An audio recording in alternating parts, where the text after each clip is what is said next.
माँ तू सबसे प्यारी है, माँ तू जग में न्यारी है। माँ तू सबसे प्यारी है, माँ तू जग में न्यारी है। अपने आंचल में रखना, अपने आंचल में रखना। हमें वरदानों से भरना। माँ तू सबसे प्यारी है, माँ तू जग में न्यारी है। माँ तू सबसे प्यारी है, माँ तू जग में न्यारी है। पिता पुत्र और पवित्र आत्मा के नाम पर आमीन। आप सबों को जय यीशु। आजकल एक न्यूज़ वायरल हो रहा है, इवन पेपर वगैरह में भी पढ़ने के लिए मिला, और यूट्यूब में कैथोलिक चर्च के ऊपर अटैक करने के लिए एक और जो समाचार मिल गया है। कुछ ऐसे पाषंडी लोग जो कैथोलिक चर्च के विरुद्ध में, विशेषकर जो पाप स्वीकार के विरुद्ध में अटैक करने के लिए, ये मुझे पढ़ने के लिए मिला, देखने के लिए, सुनने के लिए मिला। आजकल हमें मालूम है ये का टाइम है, आर्टिफिशियल इंटेलिजेंस। आर्टिफिशियल इंटेलिजेंस के द्वारा, ये जो टेक्निक के द्वारा पाप स्वीकार कैथोलिक चर्च में शुरू हुआ। अब पुरोहितों के पास जाकर के पाप स्वीकार करने की जरूरत नहीं, आप सीधा जाइए। इस प्रकार ये कन्फेशनल बना हुआ है, आप बटन प्रेस करेंगे, ईसा मसीह का तस्वीर आपके सामने आएगा। इसके बाद ईसा मसीह से आप डायरेक्ट बात कर लो, ईसा मसीह उसका उत्तर भी देगा, आपका पाप स्वीकार सुन करके आपको क्षमा भी कर देगा। तो आपसे पुरोहितों के पास पाप स्वीकार के लिए जाने की जरूरत नहीं, ये कन्फेशनल में जाकर के पाप स्वीकार करना काफी है। कैथोलिक चर्च ने पुरोहितों के पास जाना मना कर दिया, अभी टेक्निक शुरू हुआ। और उदाहरण के लिए उन्होंने स्विट्जरलैंड के लिए सेंट पीटर्स चर्च, लुसेर्न में एक सेंट पीटर्स कैथोलिक चर्च है स्विट्जरलैंड में, वहां का कुछ तस्वीर भी दिखाते हैं, वीडियो में वो भी दिखाया। लेकिन तुरंत Saint Peter's Catholic Church Lucerne Switzerland ने इसका रिप्लाई भी दिया। वहां पर ये टेक्नोलॉजी में कुछ बनाकर रखा है। वो लुसेर्न यूनिवर्सिटी की सहायता से इस चर्च ने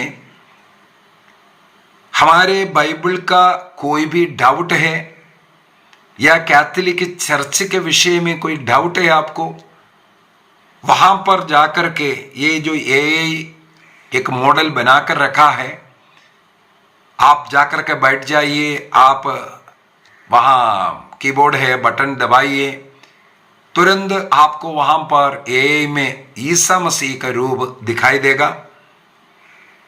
और वहां पर आप सवाल करने के लिए, बाइबल के सवाल, आपको जो डाउट है उस डाउट को क्लियर करने के लिए, उदाहरण के लिए पाप स्वीकार के विषय में ही यदि आपको डाउट है, पाप स्वीकार क्यों करना है, कैसे करना है, यह सब जवाब एक ईसा मसीह के रूप में ही वहां तस्वीर उसको बनाकर रखा है। इसलिए एक ईसा मसीह आकर के आपको सिखाने जैसे बाइबल का कोई भी बात आपको डाउट है, वहां पर बटन दबा करके आप सवाल कर सकता है। प्रभु आपको डायरेक्ट जैसे बोल रहा है उसी प्रकार आपसे बातें करेगा। बीच में आप टोक सकता है, आपको डाउट बीच में, जैसे हम लोग कॉन्वर्सेशन बातचीत कर रहा है उसी प्रकार ये है। ये टेक्नोलॉजी के द्वारा ऐसा Saint Peter's Catholic Church Lucerne Switzerland में एक मॉडल बनाकर रखा है। इसी को देख करके लोगों ने ऐसा भ्रम फैलाया है कि ये कन्फेशनल है। अभी पाप स्वीकार के लिए डायरेक्ट ईसा मसीह के पास जाकर के पाप स्वीकार करना, पुरोहित के पास जाकर के पाप स्वीकार नहीं करना, ये सब कुछ शैतानी लोगों का चाल। जैसे हमें मालूम है संत पापा अनेकों, जैसे गे मैरिज के विषय में, अगर गे मैरिज हुआ है उनको पुरोहित के द्वारा आशीष देने के लिए एक नियम बनाया। उनका विवाह का आशीष नहीं था। अगर ऐसे एक गे व्यक्ति आकर के फादर जी मेरे लिए थोड़ा प्रार्थना कीजिए, नहीं तुम्हें मैं प्रार्थना नहीं करूंगा, ऐसा किसी को नहीं भेज सकता। कोई भी चाहे कितना भी बड़ा पापी क्यों ना हो, आपके पास आशीष के लिए आता है, आप उनके सिर पर हाथ रख करके आप प्रार्थना कर सकता है। उनके उस गे मैरिज को ब्लस नहीं कर रहा है, बल्कि उस गे व्यक्ति उस ऐसा पाप में जीवन जी रहा है, उनके मन परिवर्तन के लिए वो प्रार्थना कर रहा है। वो भी क्रिस्त ये जीवन जी करके क्रिस्त का जो कलवारी बेली का फल उस व्यक्ति को भी मिल जाए, इसके लिए ये अनुमति दिया गया था। लेकिन उसका भी कितना उल्ट पुल्ट लोग सिखाना शुरू कर दिया। फ्रांसिस, संत पापा फ्रांसिस के खिलाफ कितने बातें इस प्रकार यूट्यूब के अंदर सब आए। मैं भी उसके ऊपर एक क्लास डाला था। तो सत्य को साइड कर करके झूठ को उसके द्वारा दिखाना, ये एक शैतानी हरकत है। ये गलत कैथोलिक के लोगों के ऊपर अटैक करने वाले शैतानी लोगों का, ये पाषंडता फैलाने वालों का ये कार्य है। तो इस प्रकार का यदि आप कोई वीडियो देख रहा है, आपको मैं इसके द्वारा ये सूचित करना चाहता हूं, ये एक नया टेक्नोलॉजी है। आपका डाउट पूरा करने के लिए जो आप जाकर के वहां सवाल कर सकता है, उसका जवाब वो आपको देता है। इस प्रकार का एक टेक्नोलॉजी एक बना करके एक मॉडल बना कर रखा है उस चर्च में, Saint Peter's Catholic Church Lucerne Switzerland में ये एक टेक्नोलॉजी बनाए। वहाँ का यूनिवर्सिटी के साथ मिलकर के ऐसा किया। ये लोगों के अच्छाई के लिए, कैथोलिक के लोगों का विश्वास को बढ़ाने के लिए, उनके जीवन में कोई डाउट है तो उसको दूर करने के लिए ही इसको बनाया है, ना कि वहाँ जाकर के पाप स्वीकार करने के लिए। कैथोलिक चर्च के अंदर पाप स्वीकार के लिए नियम जिस प्रकार है वही नियम है।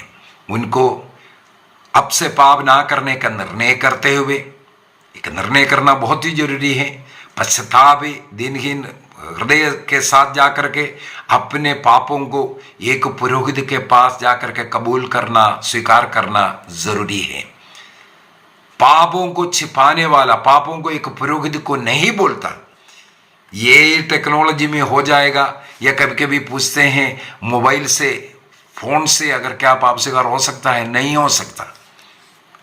मोबाइल में फादर से कॉल कर करके अगर पाप स्वीकार करने का सोचेंगे, नहीं हो सकता। आपको व्यक्तिगत रूप से एक पुरोहित के सामने बैठना पड़ेगा और जो गलती किया है उसके ऊपर पश्चाताप होना जरूरी है और अब से ऐसा पाप ना करने का निर्णय करना है। सबों के साथ मेल मिलाप में रहने का निर्णय करना है। उन पापों के लिए प्रायश्चित करने का निर्णय करना है। इसके बाद जाकर के पापों को स्वीकार करना है। तो पाप स्वीकार पुरोहित के पास ही करना है, तभी पाप से मुक्त होगा। फोन से बोलने से, ये टेक्नोलॉजी में करने से आपको पाप मुक्ति नहीं मिल सकता। आइए हम अपनी आंखें बंद करें। ऐसे झूठे प्रचार करने वाले कलीसिया से निकल करके अपने अपना कलीसिया बना करके जो पाषंडता फैला रहा है, इस प्रकार सत्य को छिपा करके झूठ को फैलाने वाले, शैतान का कार्य करने वाले, ऐसे लोगों को मन परिवर्तन मिलने के लिए प्रार्थना करें। ऐसे लोगों के लिए रोज प्रार्थना करें। उन्हें भी पाप मुक्ति मिले, उन्हें भी पश्चाताप की कृपा मिले। वे सत्य को साइड कर करके असत्य का साथ दे रहा है। कितनी बार हम लोग ऐसे ऐसे क्लास के द्वारा लोगों को सिखाया, बार बार वही सवाल रिपीट करते जाएगा, बार बार उसी को रिपीट करते जाएगा, क्योंकि प्रभु ने उनके हृदय को ऐसा पत्थर बनाया, कठोर बनाकर उनका नाश सुनिश्चित है। हम उनका अनुकरण ना करने का निर्णय करें, कलीसिया के शिक्षा के अनुसार कलीसिया से जुड़े रह करके हम रहेंगे, निर्णय कीजिए। प्रभु आप सबों को आशीष प्रदान करें, पिता पुत्र और पवित्र आत्मा के नाम पर आमीन। आप सबों को जय यीशु।